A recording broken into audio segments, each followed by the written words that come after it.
Work session. We'll go ahead and jump right in with item 1. Jessica, if you and Mr. Gertz can come forward and give us an update on the progress you've been making on the filming sites for the map of Tiny Perfect Things. I'm going to ask you to keep it to about 10 minutes. Yes, sir. We might even be faster than that. All right. So I made a little bit of error on the documents that I just generated to give to you guys. So I just want to kind of correct them real quickly so that they all are correct here. And I will say that in the last 2 weeks since hearing your concerns about the closures in the CBD, Brandon and his team have made extreme efforts to go through and readjust all of those shots to lessen the impact on downtown businesses.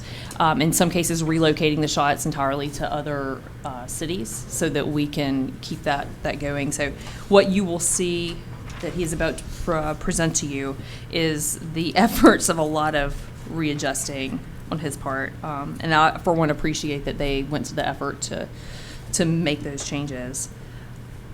Yes, that's exactly right. Basically, we did a little bit of shell game of moving around a lot of our shoot dates in March and in February to address some of the concerns that you guys had and that I had as well for some of the businesses downtown. So the dates are a little bit hard to read because I transposed a couple of numbers from our shoot days for what is actually the real dates there. But here are some of the corrected versions Here, that I you can have have right mine. here. 4, 5, 6. And they can look at that one. And so essentially what I have broken down is where we were at the initial proposal on the 13th is the top section there. And those closures were on a Wednesday 4th, Thursday, March 5th, Friday, March 6th, and then Sunday, March 8th. And our first attempt to adjust some of those dates and move those things around, essentially what I did was the Friday, March 6th date where we had the Astaire Walk, doing a similar closure to our Sunday, March 8th. We were able to combine those 2 days so that the Astaire Walk and the bike ride downtown closure would both be on March 8th. As you can see in the second section there, they're transferred over to both be on that Sunday. And then in addition to that, we also removed the filming off of the Wednesday filming, and I moved that to Sunday, March 15th, the Sunday following March 8th. So What is the Arts and Crafts Festival? It's the weekend after that. the 19th, the 20th, Okay. the 21st. Yeah. And so essentially we pulled up from Wednesday and put that on March 15th, and we took our heavy work on Friday and combined that with our heavy work on Sunday. So now at this point we're technically scheduled with a closure on Thursday, March 5th, minimal closure and activity around the pharmacy on that Friday, March 6th, and then we have 2 consecutive Sundays where we would be doing some of the larger closures of Fairhope section and Bancroft for the bike ride and the stair, and then a closure of Fairhope section for what is currently listed as the backhoe and steamroller at the intersection work. But having conversations with Sherry Schwartz and others with the city, it doesn't sound like that's going to be a great idea to drive some of that heavy equipment downtown. Just concerns with the heavy weight and the type of activity that would be. In addition to the closures, it provides a little bit of concern of what that would do to the streets and things there. And I was just talking to her today about that. So what I'm planning now is to try to pull that work over to downtown Mobile and a couple of different areas that I'm going to try to present to production and the director and try to see if that would work for them as a better alternative. So then the final section is now what I've just been planning today as far as trying to pull that work as well to Mobile, which is at the bottom. The closure with the backhoe and steamroller would then go to Mobile, and which that leaves us with Wednesday, Thursday, and Friday, March 4th, 5th, and 6th would be no filming downtown. And then that leaves us, and then I've also shifted our pharmacy work to the 13th date of March. And so that now would leave us with just Sunday, March 8th as our closure for the bike ride and the Astaire Walk. which would be approximately 7 a.m. to about 5:30 p.m.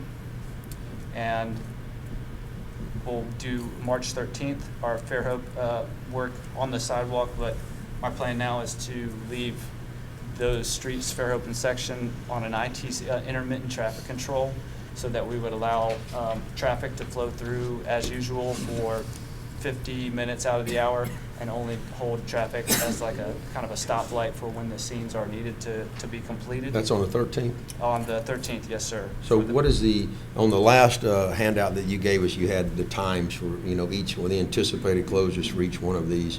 So on the 13th, what is that going to be, from 7 a.m. to 5:30, but it'll be open 50 minutes out of each order? Yes, out of each sir. hour? Sorry. Yes, sir. And actually, at this point, we pulled the stairwalk out of there, so I believe that closure would probably be somewhere from 7 a.m. to about 1 p.m. or 2 p.m. For the 7 a.m. to 1 p.m. for March 13th.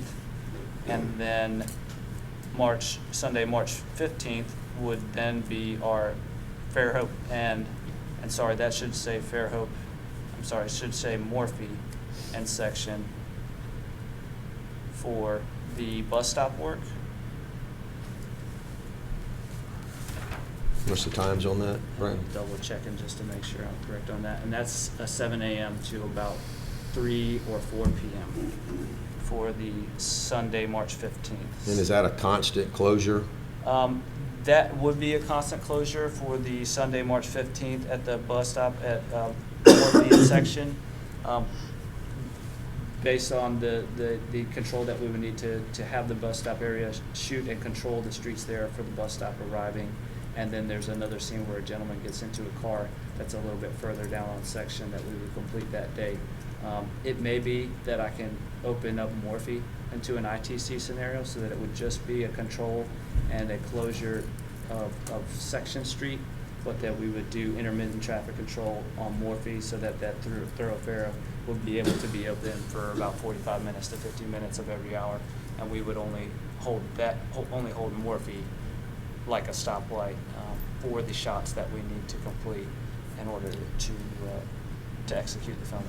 So to summarize, if we go, we're really only looking at this last group of dates. That's correct. The The third. first one submitted, the second one was what was currently scheduled, and then now adjusting the lesson impact. That's currently where we are. Yes, So sir. That's correct. you're really down to the 3 days. Yes, sir. And letting the traffic through intermittently Yes, sir. on the 8th, Sunday, March 8th. 13th, and the 15th. Yes, sir. Sunday, March 8th would have the larger closure of Bancroft and Section and Fairhope for the opening bike ride scene, and that would need some of the closure of some of those areas for that time frame, and the clearing of the parking in some of those areas for the big opening scene for the movie. And then Friday, March 13th would be minimal, and it would be open to the public. Fairhope and Section would be available, save for the few spaces right around where we would conduct filming outside of the pharmacy itself.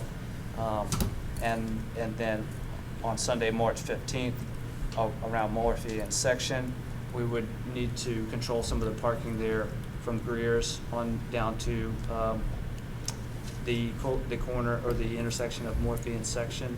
But I think I can have it to where we would be on an ITC, intermittent traffic control. Will Bancroft be open that day? Yes, sir. Have you talked to the Methodist Church about this? We are actually, we're going to be in talks with talking to the Methodist Church. There is a scene that they would. And the Lutheran Church on that corner? Yes, Yeah. sir. Yes, sir. Both of those, which would originally were scheduled on a Wednesday, but now we've moved them to a Sunday, which, like you said, that will be a big concern for them. So we're definitely going to be in touch with those entities to make sure that they have access, that their churchgoers are able to access their parking lots throughout that time frame in the morning time. So you got 2 Sundays, so that's going to lessen impact. And so on the Friday now, so you are at Fairhope and Section Street. How is it going with the businesses there? And now you're saying 7 to approximately 2, closing about 10 minutes each hour. Yes, sir. Are the cars going to have to be cleared off the streets then on a Friday? On the Friday, no, sir. What I'm looking at is just the proximal parking, probably on Section Street would be more of the focus, along the side of Fairhope Pharmacy where the mural that states the name of the business is. Yeah. That will be the main area where our crew is. Most of the action would take place on that sidewalk and on the actual corner entrance to the Fairhope Pharmacy. And what we may do is clear just a few parking spaces right in front of Fairhope Pharmacy on Fairhope Avenue to be able to place some of our cars that we control so that we'll know that they'll always be there. Right. But everything else that would be in the background, we'll let that come and go as usual. And we'll have some of our production assistants be on set to be at the sidewalks so that nobody comes into the shots in those areas, but they would be able to pass through on all of the other sidewalks around Fairhope Avenue on both sides of Section and both sides of the street. And then also probably the far side of Section would be able to be open for patrons to walk up and down on that side of the street. So yes, it will essentially be minimal control that we would need to execute the shots, as opposed to kind of clearing that whole area and restricting access to that whole area. We're going to try to make a plan to make it so that we can coexist. So on Sunday, the March 8th, it says closure Fairhope /Section/Bancroft, as Robert rightfully pointed out 2 weeks ago. Don't block Julian's. Yes. So, have you talked to them? And that's exactly right. And what I'm thinking. Not kidding. Yeah, no, it's a concern for me, and I'm going to talk to them about the parking lot on the backside and helping put some signs up. We'll probably print some signs that say Jewel Runs parking and access to get towards Jewel Runs, that will be able to kind of guide them through the sidewalk path to where we'll be over there. Essentially, that shot, the reason why we have that closure so much is because one of the main actors, who's played by it's Kyle Allen, he was just in the West Side Story movie with Steven Spielberg, and so this is his second movie after that one, and he will essentially be coming out and riding a bike through the streets, doing several different moments, picking up a pair of sunglasses off of one table, grabbing a coffee cup off of a car, tossing it into the back of a garbage truck, moving down towards that area, hopping off the bike, kind of hopping onto a pickup truck, and following that towards the library where he interacts with one of the other characters on the corner. So it's a complex orchestrated moment with several different vehicles, and safety is our main concern for the crew and the community during that scene. So it will essentially be the reason why that closure is so long and so is because we need to be able to accomplish that take several different times with some of the same elements in exactly the same place. But in all likelihood, it will hopefully be something that we can complete that in the first few hours of the day and probably be done by somewhere around noon to 1, and then move to a stair walk, which would only be from Fairhope Pharmacy. Okay. Let me to stop you Dr. right Music. there. Yes, sir. We're getting into the weeds on that. What, council, any questions for Brandon? I mean, it looks like, to me, it's down to churches on Sunday and maybe that Bancroft, Fairhope Avenue section on The other Friday. Oh, yeah. No, I think it looks like you've done everything you could to still get the shots that you want and do what you could to minimize the impact on downtown. I think we want to encourage these type of things to be done down here. And these is, there's going to be some give, and I think this, filming on Sundays and limiting the one shutdown during the week to a Friday and to an intermittent stopping, I think that's Pretty good. Big change. I think there were 8 or 9 closures prior, and I had counted, and some of them, it looked like they were 10 hours, but maybe it was only intermittent during those 10. So I feel much more comfortable, with this. I do still think that, I really would like to hear from some of those businesses just to make sure that they're not, going to, be impacted by this. So, I mean, have you have you got any Yes, sir. initial feedback from those I've businesses? been mainly focused with the primary locations that will be featured as far as the discussions of the timetable and what we would be doing in our activity. I've been talking with the Downtown Business Association to gather some more information about the contacts and things there.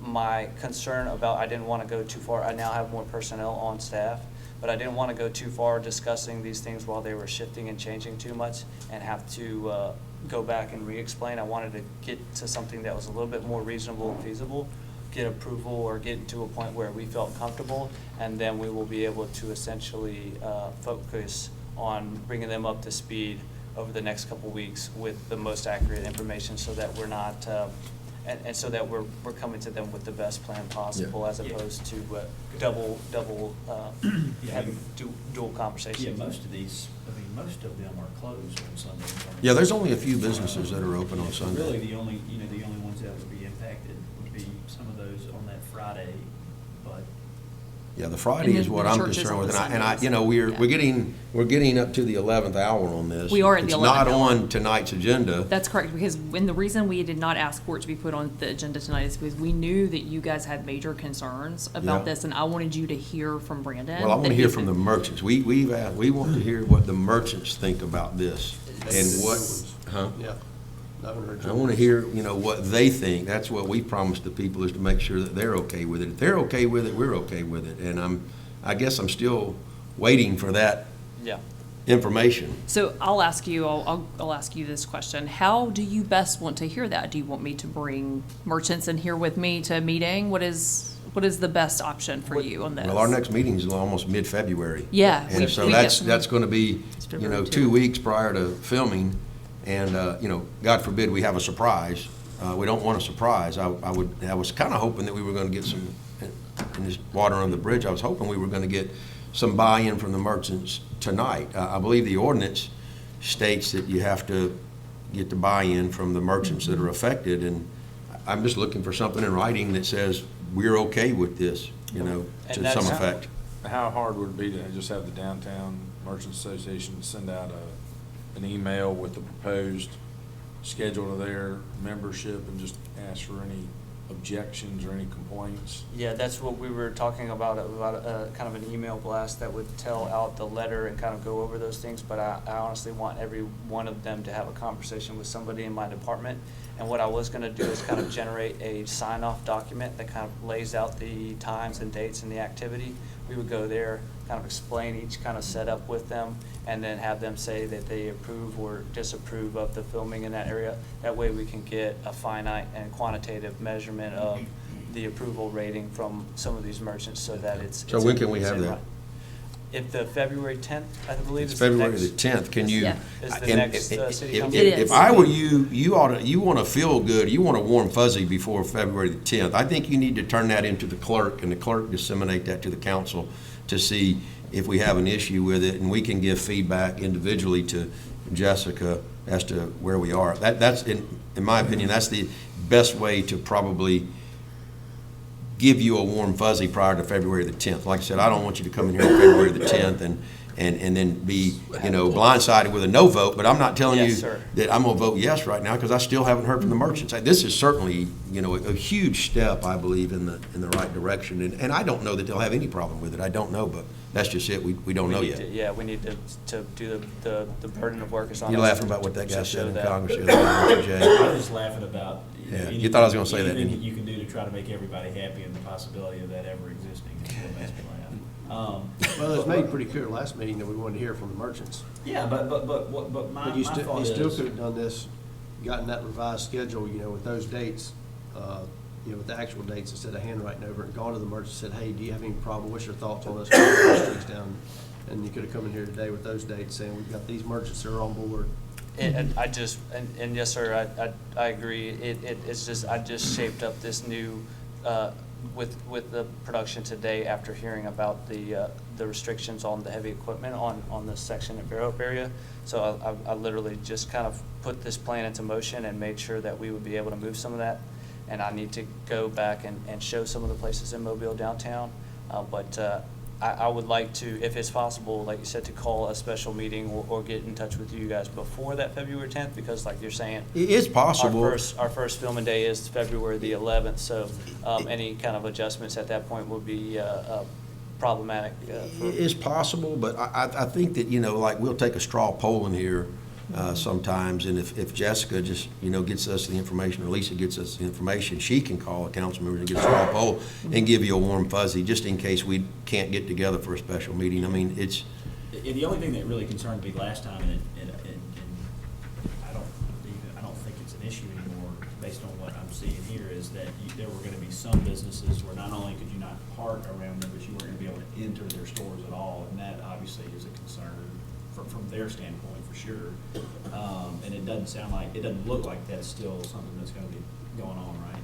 Yes, sir, that's correct. What my goal has been to set everything that we would need closures on Sundays, and then anything else that would be on the downtown area, we're going to open back up and try to keep it so that it's open access as much areas as possible, and kind of minimize it to where we're actually accomplishing those shots.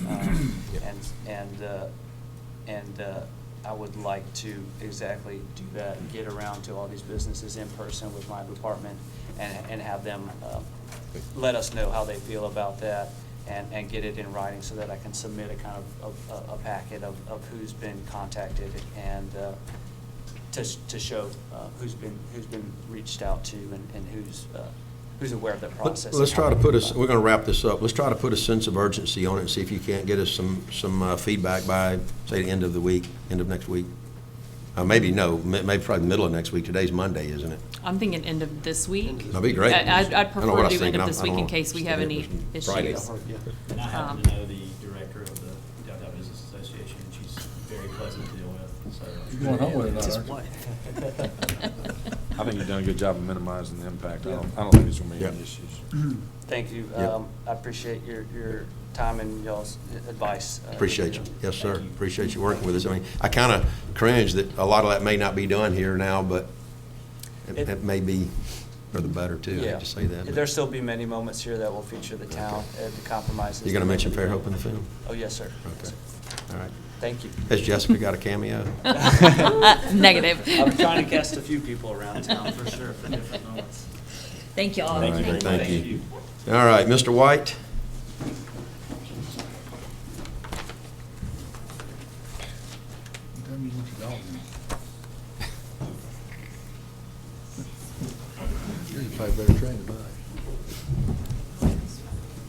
Good evening. Good evening. So I'm here to discuss facility usage and franchise agreements. I have, addressed some of the issues with some of the coaches. They are on notice, about doing individual instruction and what have you. They have to have a franchise agreement to do that on our property. But also went citywide through every sport, every facility, and I discovered, some pretty significant things that I needed to bring to your attention. Marcus mentioned last meeting about soccer. We have sort of a mess, and I've discussed this with them. They know, where I stand on it. But we have, basically a travel league operating under the umbrella of Fairhope Soccer Club. They have the Rangers and the Academy. Both are essentially travel clubs because they travel around to play. The last financials I had on them was 2018. First, I have a copy of the information I printed off from the Rangers website, just with some information of what they charge per child.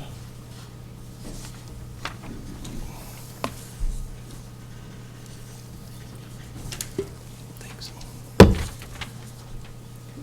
Thank you. And then, like I said, I have, the last financials I had was from 2018. I don't believe that they submitted any to us in 2019. If you want a copy of this basically will show you that there is a considerable amount paid out to coaches and staff, which I think is where we're running into an issue.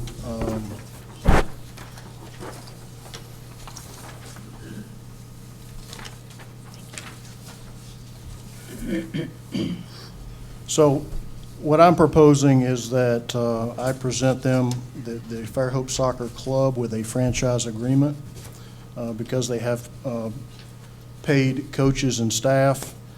And they're operating under a considerable amount of money, as you can see on their budget figures. There's also coach expenses, cell phones, gas cards, gear and attire, and travel reimbursements. All of this is not reflective of any other sport in our community. Every other sport we have, baseball, basketball, softball, they all operate with volunteers, strictly.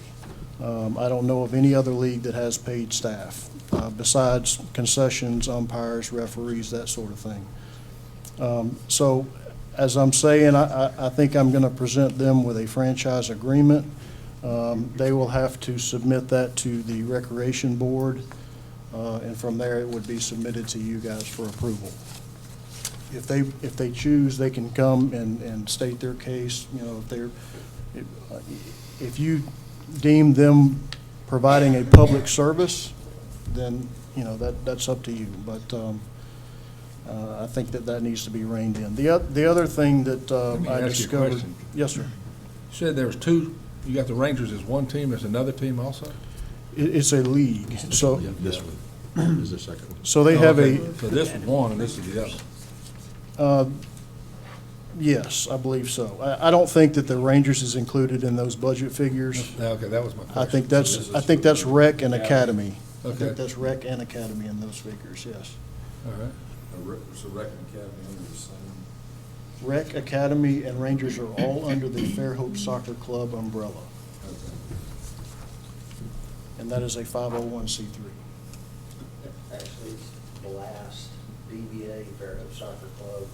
There is no entity known as Fairhope Soccer Club. It's the DBA of another entity. And there's the rec portion of it, an academy, which is some paid coaches, and the club pays a central administrator, and then the Rangers, which is the big travel group, they also pay the same administrator, plus all the coaches and travel expenses and everything else you talked about. But it's, and the last may be that it's another DBA that they're all under. It's kind of hard to figure out what's what in that division. I agree.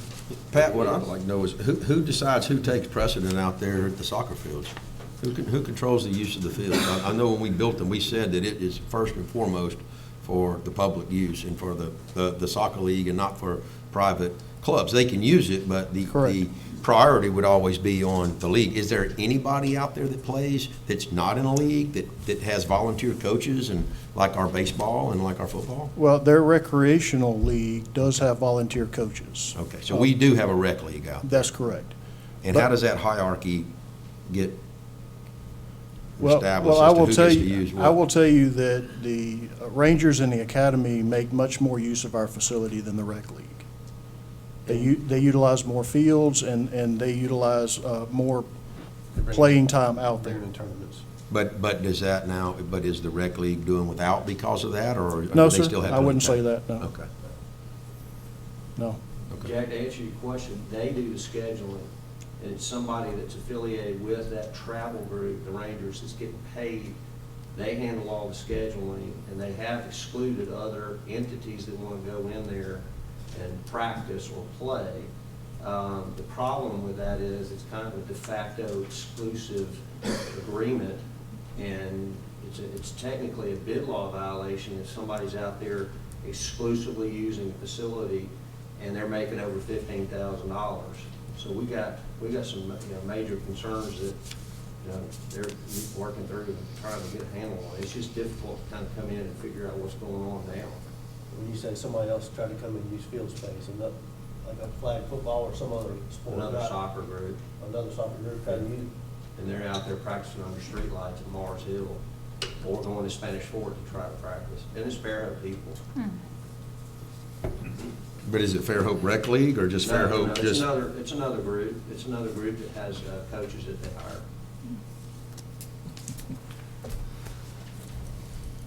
hire.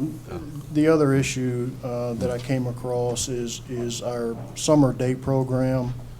You know, we have a considerable amount of money coming out of the Parks and Rec budget for part-time payroll that, you know, most of this group is not clocking in or out. And I don't have job descriptions for them, but they come out of my payroll every summer. We do have the summer day program at Valana where. And this is for football. Correct. Well, the summer day program is usually 50 to 60 kids a summer, and we have one coach that facilitates that, usually with a couple of kids home from college, and they run the program. They do a great job with the kids. But the rest of the people on the payroll are football coaches. And I sat down with Coach Carter to try to get some idea of what goes on for this summer program. He tells me that their weight room is open during the summer. And then they have, a football camp, like a 3-day camp during the summer for youth football players. But I can give you a copy of that. That shows years 2018 and 2019 of what we paid out of our payroll.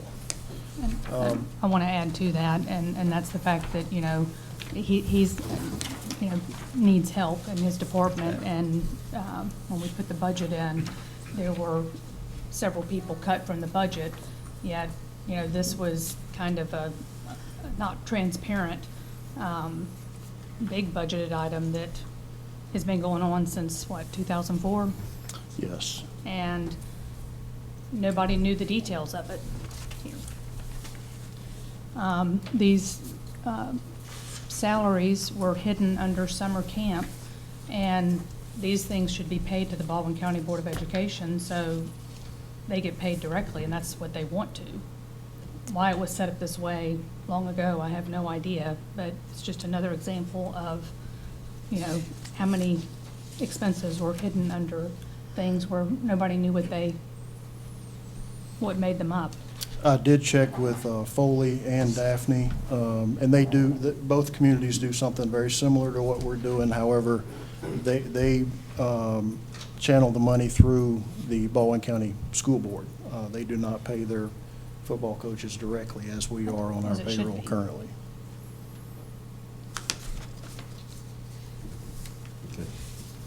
So, just so you know, what I've done is I've come up with a Parks and Recreation Facility Use Agreement. This is something I don't think that's ever taken place here.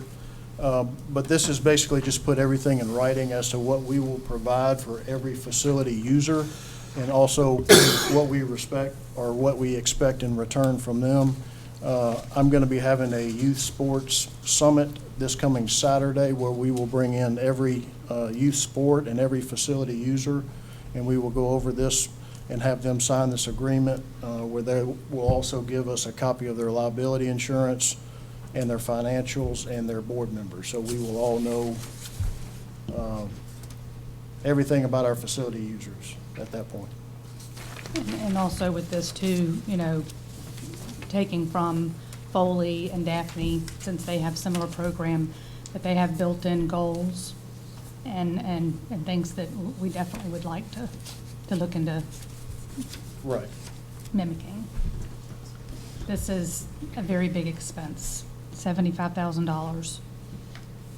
It was just under summer camp, and it's paying for a bunch of people, where he has had 2 people cut from the budget that he desperately needs to maintain the services for our citizens. Is there charges for the summer camp that we put on? The Volantis summer program? There is a small fee. I'm not sure what that is. I can find that out for you. Yeah, just as far as, how much it offsets what these expenses are, if it does at all. Right, I'm sure it does minimally. What is going to be and you may not have it totally worked out yet, what's the approach with the academy and the Rangers? I mean, we've got the soccer fields, and I know we want to maintain tournaments coming into town, and we want them to continue to be used. We don't want to push academy or Rangers off to, say, Daphne or somewhere else. So how do you approach that, I guess? Like I said, I think the only way that I can approach it is by giving them a franchise agreement, which in the franchise agreement, it states that 20% of their gross revenue would come to the city. Now, you know, they can bring that before the Recreation Board and before you guys to decide, you know, what you want to do with that. But I think from my standpoint, that's the only way that I can approach them, you know, to say that we've got to do something to clean this up. So are And the, I'd like to speak on behalf of the, you know, I was on the soccer board for 3 or 4 years, well aware of the numbers and what they bring to the city. I think they do need a franchise agreement, but I don't think they need to be charged the 20% based on what Pat said as far as service to the community. Yes, you've got volunteer football coaches and baseball coaches and basketball coaches, but as soccer is the fastest growing sport in the country, you don't have adults that grew up playing the sport. So if you get an all-volunteer coaching staff out there, that's why soccer never took off until we got the academy and the correct coaches in Fairhope and in Daphne, is when supporting the sport. So that's just my 2 cents. You know, maybe in 20 years it becomes all, when some of the dads played, you know, soccer through high school and college, you might get that level of coaching in order to make it attractive to the teens. Otherwise, I've seen it, they're going to go to Daphne, they're going to go to Mobile, and No. you'll have a soccer Yeah, complex out there that doesn't have anything. I totally understand what you're saying. However, I guess the other side of that would be, what if a baseball group wanted to start a travel baseball league in our facility, and who are we to say no, because we're already doing that with soccer? And this program with soccer is not, it's not like it's available to everybody. It's expensive. And so it's They have not, when you scholarships. say, They have scholarships. If you can't pay, you still play. right. Well, and there are travel baseball teams that use our facilities, but those are volunteer, not for-profit Well, teams that do those. Yeah, our stance has been in the past that if a travel team wants to use our facility, they have to rent our facility, especially if it's a group from outside of Fairhope. Yeah. Now, if they're 100% Fairhope kids, we'll give them, you know, some leeway to do so, as long as they're not paid coaches and trying to profit off of our property. well, you know, I look at some of these expenses in their budget and some of their revenues, and some of them I could certainly say might be excluded. I'll give you a real simple one: maintenance, field and grounds. Well, if they're putting money into the field and grounds, if in fact they are, maybe that could be excluded. But then I do see income where, you know, we built this facility, and you know, I go back to the baseball argument. I'm not sure who gets all the revenue from, you know, Dixie Youth state tournaments or whatever when we have them. But I look at tournament registration and tournament parking, and especially the parking. The registration may be another thing, and I see $138,000 of income. $138,000. And the city built that parking lot. Right. Yeah, that's, So those are some clear-cut, you know, incomes that I think that this city could reasonably ask for revenue sharing in that. Absolutely. Well, I can tell you right now, youth baseball is putting a lot of money into the facilities at Valana. They're building 2 nice covered cages, and they're always spending money up there to improve the facility. Youth football has done an awful lot with We Barnwell. don't give them any money. And, you know, since I have been here, I have not been offered anything from soccer, just to be point blank about it. And I think the fastest growing sport is baseball, not soccer. It might be nationally, but for Fairhope. I just think, you know, to me, it's not consistent, and it's a little unfair. yeah, I mean, it does look a little bad for a private entity to be charging money to enter a public space. Yeah. And that just seems. Whoa. Well, there's definitely something wrong with the payrolls and them using public public facilities for private gain, and that's $121,000. Hey, I coached for basketball In for 25 pay. years. Who do I send my bill to? We did everything. I think it sounds like you're on the right track, that you need a franchise agreement. I just want to make sure we don't wind up with a bunch of unused soccer fields. I don't Because think we we don't will. run. I don't think I you're don't gonna have run that the problem, people to be off. quite honest I with think you. all the cities are gonna address this. Yeah, all the cities are running the same. They're, I mean, they might problem. not be now, but they're all, Too and much you've talked to them too, players for they're gonna space. address this. I did talk with Daphne, and they're having a lot of the same issues, and so they're looking into doing something up there as well. Yeah, well, they're using city facilities to subsidize their cell phones and gas cards and things like that. That raises a real red flag right there. I think there's some other things, maybe, I'd like to know how many scholarships they do give and how they do that outreach, because this is definitely not accessible to most, and baseball is. And like I said, we don't give any money to them, and we do need to look at the $75,000 in salary for coaching football. Hey, It was hidden under summer camp. I mean, this is you're not the way to retired do coach. business. Mhm. Where are they shopping? and all those are, Pat, you said that you reached out to Foley and who else about the summer camp programs? Daphne, Daphne, and I mean, that's they have, expense. they do something About a very year similar, retired. yes. and are there, is their football coach involved in those? Yeah, also? actually Daphne does a camp with every sport, and their coaches Bag, facilitate balls. those particular Yeah. sports. And they just pay that money. On an MAB. Coaches, sure. Every year. Correct. Pay that. I gotta go bagging balls every year. None of that stuff lasts more than a year. so, moving forward, Never played soccer, I don't know. does somebody want to work with Pat, or Pat, do you want to try to craft something, come back to us, or just simply base a franchise agreement on the gross revenues? It does state gross revenues Right. currently. We have to have we have to, I mean, it has to be something we voted on to go off ordinance. Right, I'm wanting somebody to bring us Yeah, something back ordinance. to look at, though, as a next step, so that it doesn't just flounder out there. Well, like I said, Space. I'm doing the rec summit this Saturday, Okay. and so their board will be coming to that, and they're gonna be presented with this paperwork and a franchise agreement, which they will have to follow up with the rec board first, and the rec board advises to you guys. And another here, eye-opening stat is they actually have a net income of about $22,000 a year.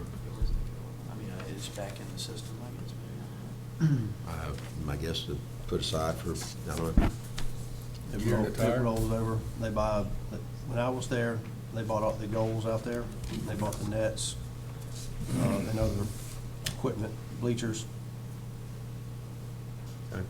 And so I'll be the point person for this, I'm on the rec board. Okay, I'm the great. rec board All right, liaison, so I'll be, awesome. I mean, I'll be happy to talk to you about Okay, it. That'd be great. And then obviously, once it, I think you're on the right track though with this rec board, with this rec summit, and then we'll kind of see what everybody, I don't imagine it'll be an issue for any other sport but this. I've heard of, there's some other sports that I've heard of where coaches go out to our ball fields and Yes. run other people off because they're giving private lessons. There's other sports that are there, out there. And we're addressing it. Yeah,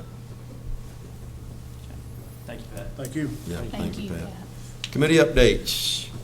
Councilman Robinson? Yeah, I'm gonna start by mentioning something I mentioned to Councilman Burrell before the meeting started, just to kind of let you guys know that this conversation happened, and you know, y'all wanna ask me some questions about it later on, that's fine, or right now if you'd like to. We have a youth baseball program group of 12-year-olds that have been invited to Cooperstown this summer to play in a tournament. Those of you that don't know, Cooperstown is where the Baseball Hall of Fame is, and so it's a really cool opportunity for them. And by getting this spot, they have secured a spot for Fairhope to go in the following years. Not this same team, but the next group of 12-year-olds. And so there, as you can imagine, there are a lot of expenses that go into this, and they're paying for most of it out of their pocket, or they're doing some fundraising. They did approach me about whether the city would be interested in sponsoring any sort of thing. They do give them pins that are reflective of where they're from. And so I was approached about maybe being a pin sponsor and paying for whatever pins that they are presented with in Cooperstown. I think that is around $1,000. I know that's in our history, that's not been something we've done because there's simply so many different rec teams and extracurricular activities to support as a whole. I thought this one was a little bit unique, but still I saw the potential problems with it, but wanted to let you guys know about that and then what y'all think about that. I don't know that a decision is I think needed you're immediately. opening up a whole can of worms on things to sponsor, and those are things that need to be done during the budget time.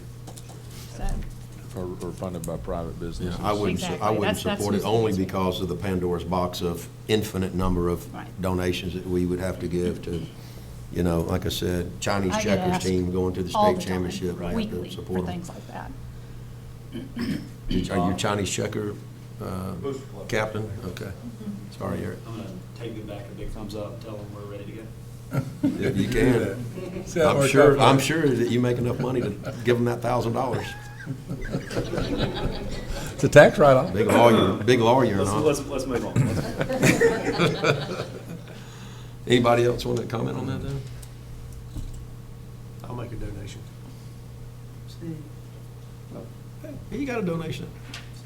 We didn't say It's- we I mean, wouldn't it's make a one. really cool opportunity for these Jimmy said kids. he'd match me. Within reason. With the reason. Big home builder.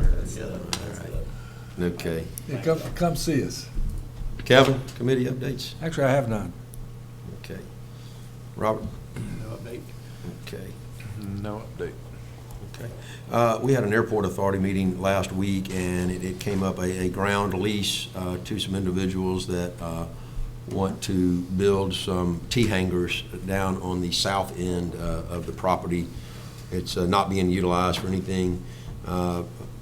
After the meeting, I was approached by some of the people. I had questioned the airport authority and to why we're simply giving them a ground lease instead of, maybe building hangars and renting them ourselves. We're doing good with income at the arena. We have slips now, and we get that. So why get a ground lease when you can get a hangar lease? And the answer has always been, well, money. They don't think they can afford it. I said, well, if you could show us where you can cash flow that and it pays for it, then we'll listen. So we're going to meet the latter part of this week and just kind of go through the possibilities. And I've told them to give me a pro forma so that I can give it to the council to look at for consideration of what that might be. I said, but if it's if it's a losing proposition, we're not interested in the ground lease. Would be more conducive. My initial indications were that it would cash flow a lot of money, and then subsequent conversations, I'm not so sure. So I'll just have to get the numbers and a business plan and bring them back to you to see if, and it may be something that the airport authority could just go out and do on their own. But I wouldn't look for any money at all from the city, but just maybe some support as far as non-monetary support for them. I think that's the only. There is an industrial development board meeting tomorrow evening in the Del Champs room, and I believe that's at 4 or 4:30. Anybody know exactly what time that is? Right offhand, 4 or 4:30 tomorrow afternoon here in the back of the hall here in Del Champs room. That's all I have for committee updates. Department heads, and I would like for Mr. Johnson to come forward and give us. I have had 1,000 questions about crosswalks, and I'm going to go ahead and expand on that, and concerns for the crosswalks being completed prior to Mardi Gras and being completed prior to Arts and Crafts Festival, and people just kind of want to know where we're at. And then I heard a rumor that the LED lights were on back order, and so. I was going to give an update. I have number 2 on my list, but I'll move it to number 1. Okay, great. The smart crosswalks on Section. Just so you know, the contractor knows that his drop dead date is Valentine's Day, February 14th, because parades roll. The first parades roll on the 15th. Actually, the issue that we were worried about was the pavers that cross the road have to be rated for highway traffic impact capacity, and we were worried those were going to be the long lead item. They have been delivered to the contractor's shop there on this past Friday. They passed their base inspection, and they are preparing to have the subcontractor who's going to put the pavers in. this week to start on that, and they think 2 days to complete that paver work. The good news is even though TAPCO, which is the vendor on the signal equipment, is scheduled to immediately fall on the pavers as early as the end of this week, but more than likely next week, to come and actually install the signal equipment. If for some reason there is a back order part, but everything is supposed to already have been shipped and is here, so as far as we know, every piece of equipment to make the system complete is on hand with the contractor. And TAPCO feels very firmly that their work is the day to get it all up and running. So, and so our goal is that if we hit all of our dates right, we will actually have it open and finished on the week prior to the 14th. The 7th is kind of our real target date, but our fallback position with bad weather or whatever is 7th. Here's the reality. If the actual signals aren't installed or working, that doesn't affect the crosswalk to be open and be used for traffic. That's the key thing. So right now, keep your fingers crossed that they work Saturday just because they lost some time with some weather. So nothing is back ordered and everything is on hand, and hopefully we're moving on schedule to hopefully be finished the 7th, but with the drop date of dead date of the 14th. Excellent. And my big concern was, well, certainly I want the crosswalks operational, but my concern was holes along the sides of the street and spectators, and how do we protect people from injuring themselves? Because that's a pretty busy part of the routes right there. And I will just tell you as a lesson learned, just so that the council can have a consideration, I think that if I ever go down that path to build something in the middle of town, I think at least one of the components we'll add as an add alternative is what would be the upcharge for the contractor to only work between the hours of like 10 p.m. and 4 a.m. or something of that nature, just so we can at least make an economic decision. Is it better to try to be open during the business that part of the day and have them work at night? But lessons learned there. Okay. And just a couple of other things. I shared this with Councilman Brown because he'd asked the week before about it. As you know, you authorized us to put in an application for a grant through Rebuild Alabama Act for sidewalks on Fairwood. We did receive a letter at the end of last week that said we were not selected for that grant funding. And not to be terribly surprised, considering that in the first round, which was called A-Trip 2, we got a very large grant for the turn lanes at Twin Beach and US 98. So I think they tend to want to move that money to as many applicants, and it wasn't that big of a pool. And on those two improvement projects, as you know, we have A-Trip 2 funding for Twin Beach and 98 to put turn lanes, and that is part of that scope of work. We're looking at Pirate Drive because it appears that widening really needs to extend to Pirate Drive to ensure a free left turn movement into there to stop the queuing of traffic. And the good news is we included that in the initial scope, and hopefully we'll have some recommendations there on that. The engineering is already underway. You've approved that. And also we have the MPO project, which is Gayfer Road and US 98 turn lanes. We did receive the signed funding agreement back from the state, and so now the next thing we're doing is the selected engineer is submitting his information to the state for their review and approval of that contract. So those are moving well. And then finally, the sidewalks on County Road 13, Twin Beach, and Manley Road are very much nearing completion. If you hadn't seen the new pedestrian bridge, it's gorgeous down there on County Road 13 there by the Boy Scout and Nature Park area.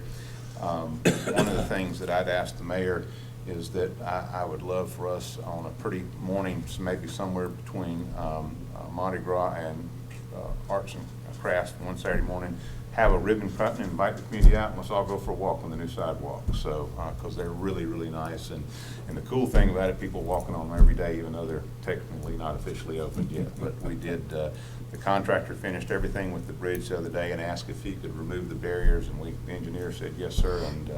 And so folks have had use of that bridge as well. So, anything else I can address? Yes, sir. Okay. The parking garage improvements and the Bratz terminal, and where does all that stand? We received funding for that, and it just seemed to have stalled. Well, that tends to be the nature of this project, and right now we are finishing up the final plans. We are actually working on contract documents. The FTA came back and asked for some additional information. We had to update a NEPA document, which environmental and cultural resources impact. We have submitted that. They've come back and pressed, and y'all gonna kind of chuckle at this, real hard on the cultural and historical impacts of improving the alley on the greater community. The good news is, Not any grounds, is it? the single tax, their historian helped us out to kind of do a cultural assessment, and here's the nice thing, they want to look at about a quarter-mile diameter circle of the centroid of the project. And the good news is single tax technically owns about 99% of the properties within that, so they have kind of addressed that not only do they think this project has no negative impacts on the cultural or historical resources, it's an enhancement and is a tribute to what the founder's vision of what the purpose of alleys. So hopefully we have got that part addressed. Again, it's a bureaucratic mess that you have to just kind of go through and get the boxes checked. But our goal is that February we will advertise the project, meaning that sometime in early March our goal is to have you a recommendation for awarding a bid with us to have the contract in place that construction starts immediately following the Arts Crafts Festival, which gives us the largest window of time of no major downtown centric events. So that's where we are. Hopefully, Jessica and I met today, and with the help of the folks at the single tax, they got us an assessment letter to go along with the final cultural and resources Federal 106 part of the NEPA, and hopefully we can get that hand delivered to our friends in the federal government and get this resolved once and for all. But that's where we are on it. I got one more for you. Next step on a roundabout for like 104 section veterans, that whole area. Where do we stand on moving forward with something there? Well, we're kind of in purgatory. We're not in hell and we're not in heaven. We got two things. One, we did reapply and update for the highway safety improvement money for this year. We haven't heard anything. Also, the MPO went ahead and put it on the funded list For 2023. Yep. So that's kind of our firewall. We know that the worst case scenario, if we can't get funding through the highway safety improvement, we've got funding through the MPO in fiscal year 2023. And I know that sounds like a long time away, but it's better than not having a definitive time that we know that project will be a reality. You know, Richard, I know that all our good mayors and council members in our neighboring cities in the MPO may watch this clip, but was looking at that funding, and it almost looks like there may be a window of opportunity to bump that project up to 2022. I would be all in favor of that, too. I would look at that. I mean, you know, we kind of got a good bit of funding, and then we kind of have let the other communities get some of the funding. I think we've been pretty fair about that, and then our turn is coming up again in 2023, but it looked like 2022, there may be enough funds in the kitty to move it up. And I would love that if at least we could get what little bit we need to get complete the engineering so that we're just teed up for October 1 of 2023 to go ahead and cut loose on getting that project bid. That would be ideally. Remind us of that in the 2021 budget, and if you get a chance, take a look at that MPO I will. funding. I know you have 10 million things to do, Richard, and we appreciate it. Well, I appreciate y'all. Thank you. Thank you. Thank you, Richard. Thank you. Ms. Mazur? Ms. Walker? We got Buford? Yes, sir. Okay. Pat, you through? Okay. Kim? I do want to give an update. We did receive on Friday, we did receive a $1,000 donation to go towards the clock property. So I know Lisa was going to check to see if it was anonymous, but I did want to give y'all an update. We did deposit the check in the bank today. Almost there. $1,000 at a time. I'm gonna make a donation too. I'm gonna challenge the council to match it too. I haven't decided what it is yet. Handing out a lot of my money today. I know. Hey, it's easy to spend your money. It's gonna cost you. All right. Terry? Not matching that one. Officer Nolte? Yes, sir. Okay. Mr. Pope? Chief Ellis? Michael? No, sir.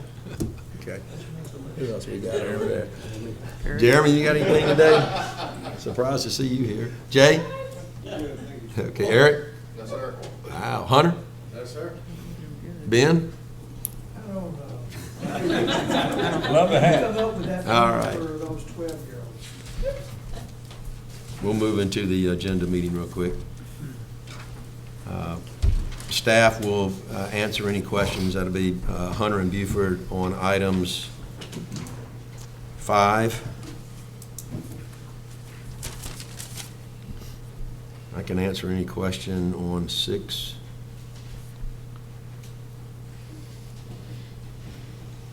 Jessica is on hand. Let's take a moment, because a lot of this agenda is fairly short, and a lot of this are just appropriations. Does anybody have any questions about the film ordinance for Jessica right now, just to save time when we get to the meeting? I think we covered it pretty good in the last meeting, right? I think they're very necessary changes to Okay. capture what we really intended. Okay. Richard, is that you? Richard Johnson, is that you on item 8? Yes, sir. Okay. Anything to share with us on that right now? Yeah, just kind of, as you know, the council was very generous as that we were awarded $250,000 for drainage improvements, just for capital improvements within the city. As you know, if you've not noticed, at Oak and Section Street, there hasn't been any flowers in those beds in the corner. Just to be honest with you, with some redevelopment of the Central Business District, where Cactus Cantina, we've got a lot more water coming through than we used to, and it literally, and we've even put a few, they're not vehicle speed bumps, they're water speed bumps Saw those that today. weren't very effective. And so this project is twofold. One is to introduce a couple inlets upstream of Oak Street to get that water collected and in a pipe. But as you know, the paved gutter that runs from Oak Street going north all the way down to Big Mountain is coming apart. We've gotten our money's worth out of that. So this project will be to design the inlets to intercept upstream Oak Street, put it under in a pipe under, and then redo that flume all the way down, because it's really unsightly. It's not really safe, and it's just, we're patching it and everything else, and taking all that water down to the terminus there at the gully. So that's what this project is. Richard, will we ever need to excavate some of the sediments that get washed downstream and that? You know, it's kind of like any other retention pond. It just builds up, builds up, builds up. But I know there's also maybe some vital sand. I don't know if you could dig it up, relocate it, something like that. Absolutely. As you know, in that bottom down there, there's actually a control structure. So that'll fill up and hold water, and that sediment falls out of suspension. And when we get a dry run, we actually go in there and mow it, and then we bring that material out. And right now, most of that material is beautiful material. Yeah. A lot of it just goes and we use it for cover in the landfill, but it gets reused, it gets repurposed. So yes, So we are to maintain we do that. have to go, and we always have to have about almost a 2 or 3 week of dry spell before we can actually go in there and mow it and then clean it up. But yes, we do. That acts as really a detention pond as well as a sediment catch before it goes, so it's not going out in the stream. So, but that's the detail of that, and we're expecting that's probably our goals. That should be about $100,000 to $110,000 project. So that'll do about half of our budget, and then the other, which I know Mr. Boone has been out with me on, is starting to address some of the issues in the Pecan Avenue watershed. So you'll see that, I think, on the next I can agenda. see the headlines, where we spend the money to save plants, and here we are drowning down here. As long as we get a little money distributed that way. Yes, sir. We got a good argument. Yes, sir. All right, thank you. Thank you. Councilman Conyers are 9, 10, and 11. All budget items, 12, 13.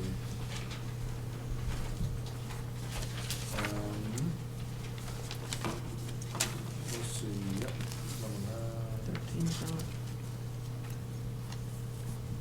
13's not.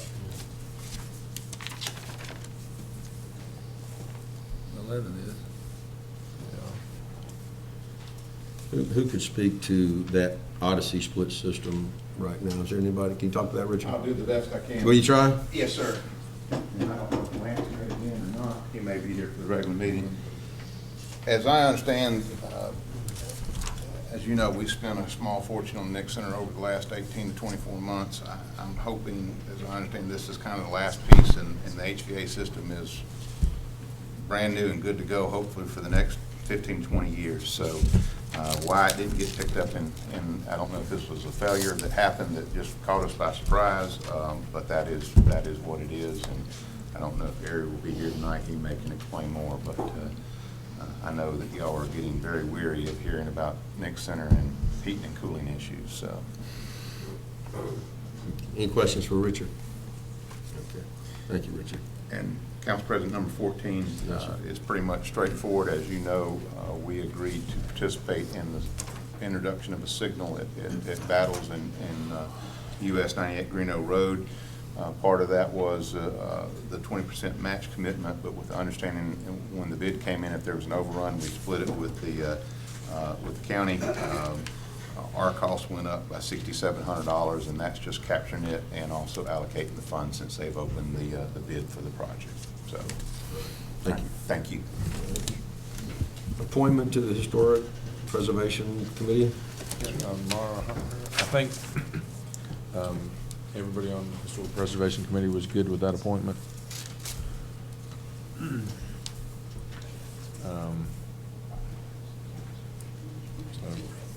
Okay. Sign off. All right, we'll ask about 16, 17, 18, or repeats of each year. All right. We'll adjourn, and let's try to get back here a few minutes before 6 so we can start on time today.